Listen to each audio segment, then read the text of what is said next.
सरकार के निर्देश पर पंचायत दर पंचायत जन संवाद कार्यक्रम के आयोजनों का सिलसिला लगातार जारी है। इसी क्रम में आज कुर्सेला के शाहपुर धर्मी पंचायत के खेल मैदान में तथा जरलाही पंचायत के उत्क्रमित मध्य विद्यालय में जन संवाद कार्यक्रम आयोजित किए गए, जिसमें जिलाधिकारी एवं पुलिस अधीक्षक जितेंद्र कुमार स्वयं मौजूद थे। इनके अलावा कई बड़े जनप्रतिनिधि भी इस जन संवाद कार्यक्रम में उपस्थित थे। जन संवाद कार्यक्रम के दौरान जिलाधिकारी रवि प्रकाश एवं पुलिस अधीक्षक जितेंद्र कुमार ने लोगों को संबोधित करते हुए सरकार द्वारा चलाई जा रही सभी योजनाओं की विस्तृत जानकारी दी। इसके अलावा शिविर के दौरान लोगों की शिकायतों एवं सुझावों को लेकर आवेदन प्राप्त किया गया। मैं मनोजीविका स्वयं सहायता को 7 दिवस हूँ और पार्जे योजनाओं में जुड़े हूँ। पार्जे योजनाओं के जुड़े हूँ। एस दीदी में जुड़े हूँ, गरीबी दीदी में। और पहले जीविका जो है मनोजीविका चला रहे हैं, उसी में जुटे हैं 10 टकिया में, उसी से हमको चुने हैं। अभी गरीबी दीदी में काम करने पहले बहुत हमको प्रॉब्लम था, दूल्हा विकलांग हो गई, एगो पैर नहीं था, बहुत दिक्कत हो रही थी। तो इसी से हमको एस दीदी में जुड़े तो हमको दुकान मिला। पहले 10,000 मिला, फिर 15,000 सामान खरीदाए, फिर 5,000 बचा, उसको भी सामान खरीदाए, 13,500 फिर मिला। उसी से हम अभी दुकानदारी करते हैं, सिलाई भी करते हैं, उसी से हम कमाते हैं, बाल बच्चा को भी पढ़ाते हैं, हर चीज़ वही से अभी कर रहे हैं। पहले से अभी अच्छा थे हम। आप हमको बताइए और आपकी पहचान भी गुप्त रखेंगे और कैश भी लेके जाइए। बहुत अच्छी व्यवस्था है, हमने कई लोगों को दिया है। और चूंकि हम पहचान डिस्क्लोज करते नहीं है, क्योंकि सब अपराधी सब है, इसीलिए हम चाहते हैं आप अपनी सूचना दीजिए। अगर हमको सफलता मिली, जैसा आपका कार्रवाई होगा वैसा 5,000, 10,000, 15,000, 20,000 तक मैंने दिया है, लोगों को दिया है। हम कार्रवाई, इन लोगों ने कार्रवाई, सूचना दी, हमने पकड़ा, उनको कैश दिया। वो इसलिए किया कि आपको अपने क्षेत्र का जिम्मेदारी लेना पड़ेगा। आप हमारे पुलिस के अंग हैं, आंख कान नाक सब आप हैं। आप जैसा चाहेंगे वैसा पुलिसिंग हम करेंगे। अगर आपके यहाँ कोई गलत हो रहा है, इमीडिएटली आप हमें बताइए। तो ये सारी व्यवस्था जो है, इतनी सरकार की योजनाएं आपको बताई गई, तो कोई भी अगर आपको कोई समस्या है, आप हमसे डायरेक्ट मिल सकते हैं। और मुझे पूरा उम्मीद है कि आप लोग, मुझे देखते ही आप लोग बहुत जागरूक लग रहे हैं, तो मुझे पूरी उम्मीद है। वैसे भी इस पंचायत का नाम सब लोग जानता है, मैं भी पहले से जानता हूं, तो मुझे पूरा उम्मीद है कि आप सभी लोग अपना मन से अपना काम करेंगे और इस पंचायत को नंबर 1 बनाएंगे। जनप्रतिनिधिगण इस पंचायत के कोने कोने से आए, हमारे भाइयों और बहनों, माताएं, प्रिंट और इलेक्ट्रॉनिक के हमारे मीडिया बंधुगण, इस जन संवाद का जो उद्देश्य है, सरकार की जितनी भी व्यवस्था आपके लिए की गई है, जितनी भी योजना है, जितनी भी सुविधा आपको दी जा रही है, वो सुविधा के बारे में आपको बताएं। आपको अगर कोई ज़रूरत है, आपको अगर किसी प्रकार की समस्या है और आपको अगर जानकारी की कमी है, तो ये एक तरह से जागरूकता अभियान भी है। और आपकी अगर कोई शिकायत है, जैसा मैंने देख रहा था, बहुत सारे लोग जो है अपना आवेदन भी यहाँ पर जमा किए हैं, तो वो भी जो है आप वरीय पदाधिकारी को अवगत करा सकते हैं। हालांकि प्रतिदिन हम लोग कार्यालय में सभी लोगों को जो है जन सुनवाई हमारी होती है, हम लोग सभी लोग को सुनते हैं, तो आप हमारे कार्यालय भी आ सकते हैं। पुलिस से संबंधित जो विषय है, जो 3-4 बिंदु है मुख्य, मैं उस पर आप लोगों से बात करूंगा। सबसे पहले है भूमि विवाद। भूमि विवाद को लेकर के बहुत सारी जो है घटनाएं भी होती हैं। आपने देखा होगा कई हत्याएं भी हो जाती हैं इसमें। और एक ऐसा भी डेटा है जिसमें 60% जो मर्डर्स है वो भूमि विवाद के कारण होता है। तो भूमि विवाद में प्रॉब्लम कहां पर है? आपको दिमाग एकदम जो है अपना क्लियर रखिए कि भूमि कोई आपका खत्म नहीं कर सकता है। आदमी आएगा जाएगा, लेकिन भूमि कोई आपका खत्म नहीं कर सकता है। तो इसमें क्या करने की जरूरत है? कानूनी प्रक्रिया से अपनी लड़ाई को लड़िए। आपको क्या करेगा, बिचौलिया जो है दोनों पार्टी को उकसाता है और दोनों लड़ लेता है और दोनों माथा फाड़ लेता है। आपकी समस्या सॉल्व हुई? सॉल्व नहीं हुई, एक समस्या और बढ़ गई। थाने में केस हो जाता है और फिर आप भागे फिरे चलते हैं कि गिरफ्तारी हो जाएगी, चार्जशीट हो जाइएगा। तो मेरा यही निवेदन है, जैसे आप डॉक्टर के पास जाते हैं तो अपनी बीमारी को आप बताते हैं, वैसी ही व्यवस्था जो है सरकार ने भूमि विवाद से संबंधित की है।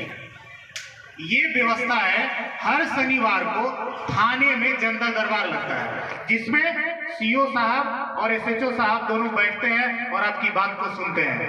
एक भूमि विवाद पंजी होता है, रजिस्टर होता है, उसमें आपकी बात को वो लिखते हैं और आपको बताते हैं कि इसका समाधान कहाँ है, कौन करेगा, ये वहां पर लिखा जाता है और आप चाहेंगे तो उसकी जेरोक्स भी आपको दे दी जाएगी।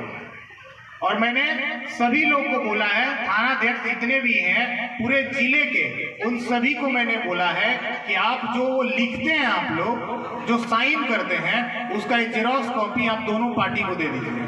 अगर आपकी समस्या, हो सकता है कहा जाए कि नहीं डीसीएलआर साहब के कोर्ट में जाइए, हो सकता है कि नहीं आप कोर्ट में जाइए, सिविल कोर्ट में आप जाइए, आपको रास्ता दिखाया जाएगा कि ये समस्या कहाँ सॉल्व होगी। तो इसमें जो है बेचैन होने की जरूरत नहीं है। बहुत लोग क्या हो जाते हैं, उत्तेजित हो जाते हैं और उसमें जो है गलती कर बैठते हैं। उनको लगता है, जैसे कभी फोन आता है, सर वो जमीन पर जो है वो चला गया है। हम बोलते हैं कि अगर आपका जमीन अगर विवादित है तो सीओ और एसएचओ साहब वहां पर निर्णय लेंगे कि वहां पर 144 का प्रपोजल जाएगा। मतलब कि अगर दोनों पार्टी जो है उस जमीन पर नहीं जा पाएगा। और 107 की भी कार्रवाई होगी कि अगर आप मारपीट करते हैं तो आप पर बॉन्ड डाउन रहेगा और आपको फाइन भी होगा। तो ये सारी जो प्रक्रिया है, ये जितना भी व्यवस्था है सरकार ने आपके लिए की है। तो मेरा आप सभी से अनुरोध रहेगा कि जमीन विवाद की अगर समस्या है। इसी प्रकार समेली प्रखंड की 2 पंचायतों पश्चिम चांदपुर और छोहार में भी जन संवाद कार्यक्रम आयोजित किए गए। पश्चिम चांदपुर पंचायत के धर्मपुर गांधी उच्च विद्यालय परिसर में तथा छोहार पंचायत के सार्वजनिक दुर्गा मंदिर में आयोजित इस जन संवाद कार्यक्रम में डीडीसी सौरभ सुमन एवं डीएसपी हेडक्वार्टर रश्मि कुमारी स्वयं मौजूद थी। शिविर के दौरान मौके पर मौजूद सभी लोगों को न सिर्फ योजनाओं के बारे में बताया गया, बल्कि उनकी समस्याओं एवं सुझावों को लेकर आवेदन भी प्राप्त किए गए। और फिर उनको अगर सही रहा, नियम संगत रहा, तो निश्चित उनको निर्देश देंगे कि आप ये उनका काम करें। तो सरकार आपके लिए तरह तरह की योजनाएं हैं, उसमें जो परेशानियां आती हैं उसको सॉल्व करने के कई तरीके के रास्ते हैं। आप जिला स्तर पे भी लोक शिकायत पदाधिकारी बैठे हैं, आप उनके यहाँ आवेदन देंगे, वो समयबद्ध तरीके से उस पदाधिकारी से जवाब मांगेंगे हैं उस काम के लिए। आप समझ लें कि क्यों मांग रहे हैं और अगर आप संतुष्ट हो जाएं तो आप जरूर उनको अपना आधार दे दें। ये आपकी सुविधा के लिए ही किया जाता है, क्योंकि पहले कई बार होता था कि किसी का पैसा किसी। विभिन्न प्रकार की योजनाएं चलाई जा रही हैं, विभिन्न विभागों के द्वारा जो भी योजनाएं चलाई जा रही हैं उसकी जानकारी आपको होनी चाहिए और उसका लाभ सीधे आप तक पहुंच रहा है कि नहीं, और इसमें कोई कठिनाई हो रही हो तो उसके संबंध में आप सुझाव इस जिला स्तरीय पदाधिकारी लोगों को आप दे सकते हैं। इसी वजह से ये कार्यक्रम आयोजित है। आप लोग विभिन्न विभागों के योजनाओं के संबंध में विस्तार पूर्वक आप लोगों ने सुना है अभी, और आप लोगों ने देखा होगा कि चाहे वो शिक्षा विभाग हो, स्वास्थ्य विभाग हो, विनिर्माण विभाग हो, श्रम कल्याण विभाग हो, वृद्धों और महिलाओं से संबंधित योजनाएं हों, सभी के संबंध में आप लोगों ने सुना, आप लोगों ने धैर्यपूर्वक सुना और जो भी योजनाएं सरकार द्वारा चलाई जा रही हैं उसका सभी को कोई न कोई हर वर्ग के लोगों को उससे लाभ हो रहा है। अगर उसमें कोई कठिनाई हो रही है तो आप सभी प्रबुद्ध जनों से अनुरोध है कि उससे संबंध में आप लोग अपनी सुझाव दें और उसका जन जन तक लाभ पहुंचने में सहयोग करें। धन्यवाद। कोशिश कर रही है कि जो हमारे नागरिक हैं, हमारे आमजन हैं, उनके जीवन में सहूलियत हो, उनको आसानी हो। और अभी का समय अगर हम देखेंगे तो लगभग जो मूलभूत बेसिक इंफ्रास्ट्रक्चर होते हैं, हर गांव में सड़क, हर मोहल्ले में नाली गली, हर गांव में बिजली, ये जो मूलभूत सुविधाएं हैं जो पहले लोग सोचते थे कि बड़े बड़े शहरों में होती है, वो अब गांव के हर एक छोटे छोटे मोहल्ले टोले में ये चीज़ें सरकार उपलब्ध कराने में सफल हुई है। और आगे भी इस पे काम चलता रहेगा, क्योंकि हमेशा बेहतर करने का हमेशा उसमें जगह होता है कि आज जो है उसको कल हम लोग और बेहतर करें। जैसे अगर हम एक ताज़ा उदाहरण लें शिक्षा के क्षेत्र में, तो आपको मालूम है कि स्कूलें काफ़ी संख्या में बनी हुई थी, लेकिन जो एक आम शिकायत आती थी कि स्कूल में टीचर नहीं है। कोशिश कर रही है कि जो हमारे नागरिक हैं, हमारे आमजन हैं, उनके जीवन में सहूलियत हो, उनको आसानी हो। और अभी का समय अगर हम देखेंगे तो लगभग जो मूलभूत बेसिक इंफ्रास्ट्रक्चर होते हैं, हर गांव में सड़क, हर मोहल्ले में नाली गली, हर गांव में बिजली, ये जो मूलभूत सुविधाएं हैं जो पहले लोग सोचते थे कि बड़े बड़े शहरों में होती है, वो अब गांव के हर एक छोटे छोटे मोहल्ले टोले में ये चीज़ें सरकार उपलब्ध कराने में सफल हुई है। और आगे भी इस पे काम चलता रहेगा, क्योंकि हमेशा बेहतर करने का हमेशा उसमें जगह होता है कि आज जो है उसको कल हम लोग और बेहतर करें। जैसे अगर हम एक ताज़ा उदाहरण लें शिक्षा के क्षेत्र में, तो आपको मालूम है कि स्कूलें काफ़ी संख्या में बनी हुई थी, लेकिन जो एक आम शिकायत आती थी कि स्कूल में टीचर नहीं है। इसके माध्यम से और भी इसमें जो योजनाएं हैं, जो सहयोग राशि है, ये सभी चीज़ बढ़ने वाली है। तो इससे आप लोगों को जो ग्रामीण क्षेत्र की महिलाएं हैं जो पहले घर से बाहर नहीं निकलती थी, वो बहुत आगे जाएगी, बड़ा बड़ा काम करेगी और अपने पूरे घर को एक उसमें तरक्की कराने का उनका काम वो लोग कर रही हैं और आगे भी बहुत संख्या में वो लोग करते रहेंगे। हमारे कार्य की हानि हुई है तो उसके लिए जो आपको हानि हुई है वो राशि आपको दी जाती है।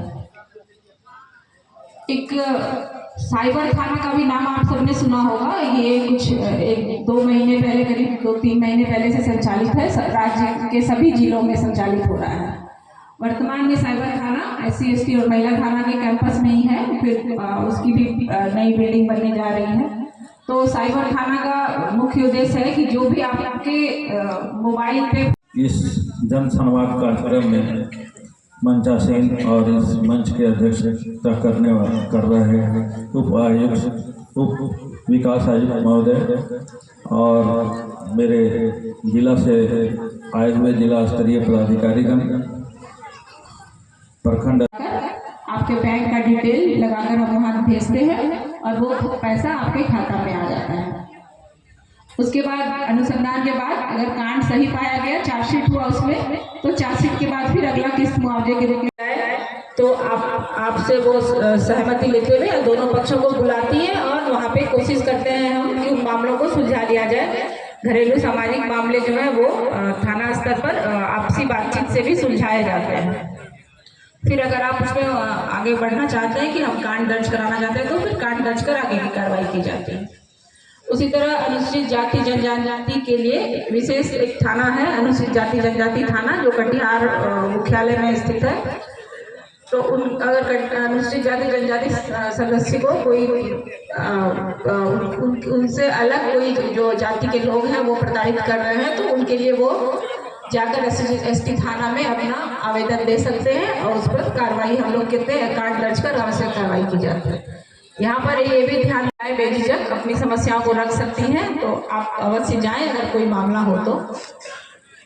दूसरा, हमारे यहाँ महिला थाना सभी जिले में, राज्य के सभी जिले में एक महिला थाना है जहाँ महिलाओं से संबंधित कांड दर्ज किए जाते हैं।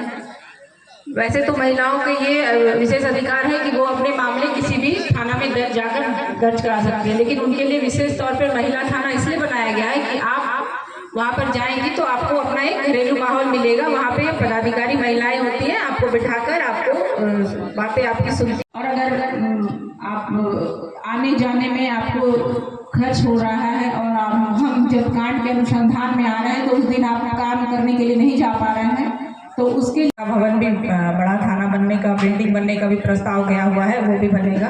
और साथ ही जो थाना को सुविधाएं प्राप्त होती है वो भी सुविधाएं ओपी को भी अब मिलेंगी, क्योंकि अब सभी ओपी भी थाना में उत्क्रमित हो जाएंगे। काफ़ी संख्या में महिलाएं बैठी है यहाँ पर। महिलाओं के लिए सबसे प्रमुख यहाँ पर हमारे यहाँ सभी 16 थानों में वर्तमान में महिला हेल्प डेस्क संचालित किया गया है, जो विशेषकर महिलाओं के लिए ही है। महिला हेल्प डेस्क में पदाधिकारी महिला के रूप में ही पदाधिकारी प्रतिनियुक्त हैं और साथ ही उनके सहयोग के लिए 2 महिला पुलिस बल भी दी गई है।